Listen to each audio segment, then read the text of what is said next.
Okay, so here we are in For the People, and this is a decidedly unreasonable contest at this point, I would assume. Probably because of blunders I've made. I certainly can't imagine. It doesn't feel like the game's flawed. It feels like I made errors, right? Especially with the Confederacy. Maybe taking too many risks in the West. As we can see, the Army of Tennessee's cut off, out of supply, unable to refresh itself. That was definitely a danger. The problem there, of course, was things were so bad that I had to do something risky at that point. But I put too much commitment in the West, as we can see, with the Army of the Potomac having streamed down. And these are things that really, it's painful. I'm going to keep playing. I'm not sure whether I'm going to play a second time right away. I've got feelings that way, but we'll see how long I go through, how long this takes. Anyway, the new Confederate capitals down in Savannah, obviously South Carolina made their bid for it, but I want just a little bit more protection. I don't want it to be a land, even though you'd say, wow, the Union has an easy time taking the coast, isn't that dangerous? I don't want it to be a land-based capital at this point. The Union doesn't seem to have a lot of naval capabilities, and I'm really afraid of the Union's ability to stream down through all those eastern states very easily. Why didn't I put it further in the west? Again, that opens something up. You know, here in Columbus or near there's a riverway that connects up there fairly easily. Anywhere near the Mississippi. It's just so dangerous to be just about anywhere. Now, granted, I probably should have put it in some place like Jackson, because that would require the Union to push navally downward. And, you know, I'm just going to do that. I'm going to move it,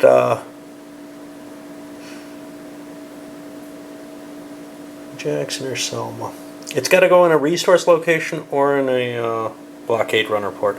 I'm going to put it in Jackson, Mississippi, and I'm going to take the strength point with it. That could have been converted. Okay, also we had reinforcements come in. The Union Army does not have a direct rail link, the Army of the Potomac, so it can't reinforce itself. What I did instead was push some forces over to Harper's Ferry, and I forgot to get them a general. Ooh, that was painful. Why did I forget to get them a general? Because I was drawing for a cav general over in the Army of Tennessee, or of the Tennessee, as opposed to of Tennessee. There's sort of a typo on the map. The Confederate Army of the Tennessee. That should be the Army of Tennessee. Just being picky there, I guess. But anyway,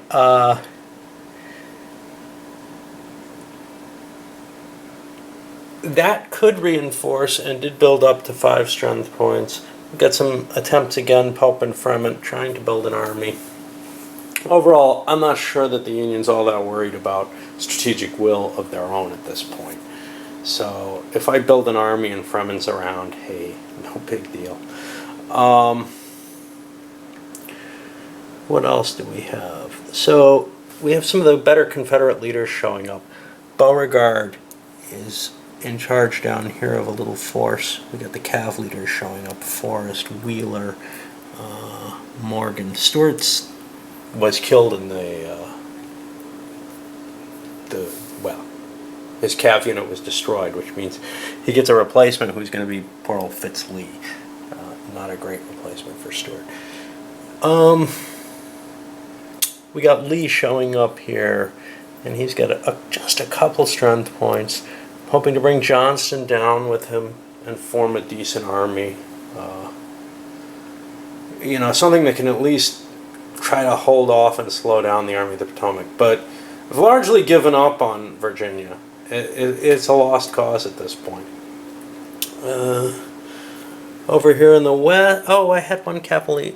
Wheeler grabbed a strength point down there. It seemed like a good place to put him. Not sure what else. Anyway, I'm going to try to revive the Confederate cause and see. because once we start getting to naval actions, I'm notoriously bad at those. Yeah, as I am at playing the Confederacy in this game, apparently. So that may even things out a little bit as I make blunders on that side. We'll see. I know in most other games, naval operations are very, very difficult for me. So just my mind doesn't think well that way. So what we're gonna perhaps see is some sort of evening out as I blunder more for the Union as well. I'm not gonna try to, but we'll see. So far here in the spring of '62, we've had not a lot happen, to tell you the truth. Some new armies have been built up. The Union moved their leaders around, giving them Halleck, for example, over in Missouri.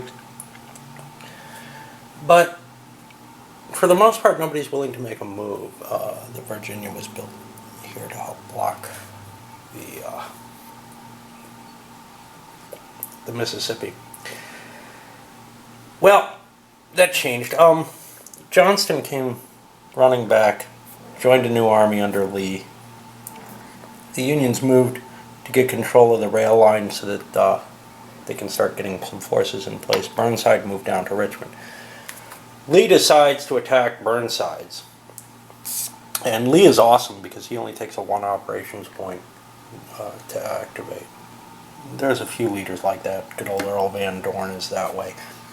Very much the same kind of ratings here as in the Victory Games game, which kind of leads me to believe, not necessarily that there's a copying, but that there's an agreement that these leaders are valued effectively the way they are. There are definitely some places where it looks like the designer of this made some slightly different choices. So I wouldn't say it's a pure copying, but it's kind of nice to see that kind of agreement. And I trust that Mark Herman would do research and have his own views on these things. So, especially, Burnside's is kind of an interesting leader with his 2 activation. I like that, and I agree with that completely. I found that he has a 3 or a 4 over the Victory Games game, and Burnside's was far more active than that. Okay, so the Army of North Virginia comes up there. The Union plays this operational concentration card.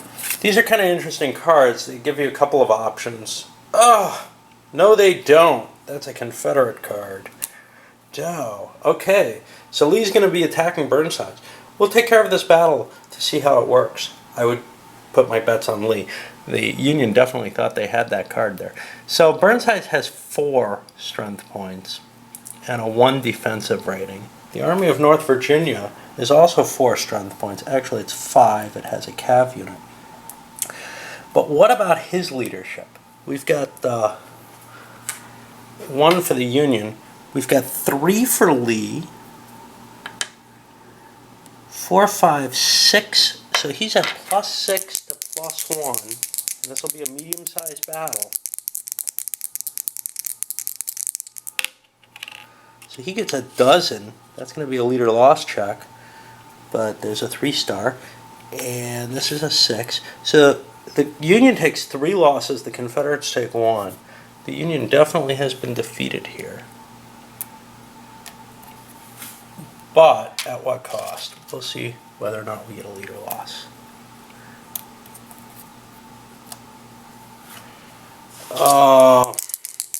Let's see. So 1 through 3 for the Confederates and only a 1 for the Union. Okay, the Confederates are going to lose a leader. They're not allowed to lose the Army commander. I don't remember who else. Let's roll. It's going to be an odd for Morgan, even for Johnston. I'll look up. I'm not sure if Johnston can be lost either. Okay, so Morgan is dead. And he'll be coming back in 3 turns as a replacement. I think his strength point is gone too because the cav is disordered by that. I can take that as my strength point loss instead of off the track.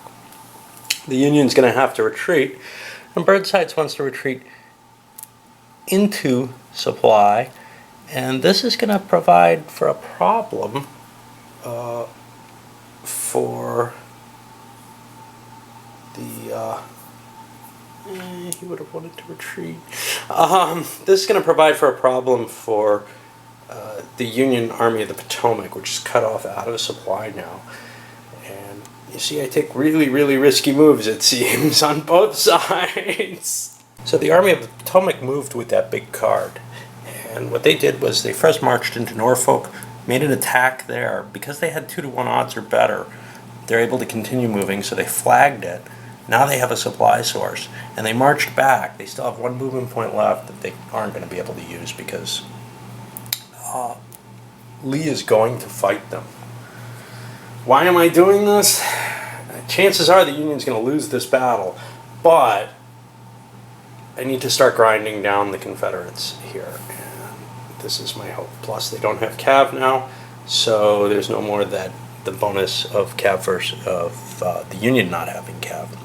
Okay, so what do we have here? Well, the Union has +1. The Union only has +2 to the die roll, whereas the Confederates have +3, +4, +5. We'll roll this off. We've got, what is it? 6 to 4 is 10 points. That's going to be a medium battle again. Everything's a medium battle. What did I say? +5, +2 to +5. Okay. So we get a 6. The defender's going to take 2. But the attacker... This is interesting. The charts actually favors the attacker, oddly. The attacker's going to take 3. Okay. So the Union did lose. The Confederates take 2 losses. The Potomac takes 3. We got leader loss checks again. 1 through 3 for the Confederates. Johnston's gone. Ouch. I think he's out of the game. I'm not certain. The Army of the Potomac attacked, so it has to fall back. And it doesn't have any additional movement points. Okay. Okay, so now it's going to be the summer of '62. And I'm going to wrap this one up and send it up. But, and just finish off the rest of the year in another video. What's happened? Well, the Army of Mississippi marched, collected up the extra cav leader, marched up to Lexington, and defeated the Army of the Tennessee. See, I even make a mistake. Good simple battle, 3 losses to 1, except for one big pain in the butt.